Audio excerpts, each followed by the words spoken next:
Our series on license plate fraud continues tonight. We're hearing from top state officials on how surrendered license plate numbers are fraudulently ending up on other cars, mostly in the New York City area. Meanwhile, innocent drivers here are getting hit with thousands of dollars in bogus tolls, and they're being forced to spend hours getting those bills reversed. Our Jeff Raval continues our series tonight. Something's broken somewhere, and they need a better system. Amanda Griffin and Eric Anderson of Jamestown were the first couple we reported on in their license plate nightmare. After surrendering their plates in March of last year, Amanda and Eric were hit with nearly $10,000 in tolls and speeding tickets from New York City and New Jersey. Somehow, their old license plate number was found on multiple cars. According to the Department of Motor Vehicles, once plates are surrendered and destroyed, their numbers are never used again.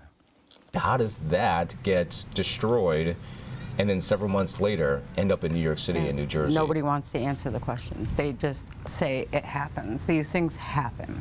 That is the continuous answer I keep getting. I mean, they've put our lives through chaos, and it's not fair. We're now hearing from top state officials on the issue of license plate fraud and drivers across the state using fake plates. Why are they doing it? Well, they may be doing it because they're going to pass over a toll and they don't want to pay the toll. But they also could be up to other things, negative things within our community. So we have a big concern. DMV Commissioner Mark Schroeder says officers with the DMV's Division of Field Investigation are working with police to find those who are using fake or altered plates. But how are surrendered plate numbers ending up on other cars? There are 15.8 million New Yorkers who have a license, who therefore probably have a car or license plates.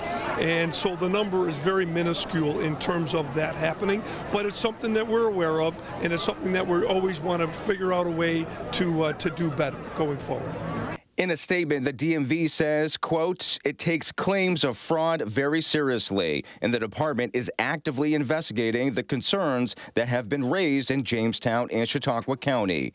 The issue of license plate fraud has caught the attention of the State Inspector General's office, which investigates allegations of corruption, fraud, and abuse in state entities. I can only imagine how infuriating it must be to find yourself on the hook for something that you don't owe the state or the city. As you know, we don't comment on pending matters when they're unresolved, but I can assure New Yorkers that we take very seriously allegations of fraud, corruption, and wrongdoing in the agencies, including the Department of Motor Vehicles.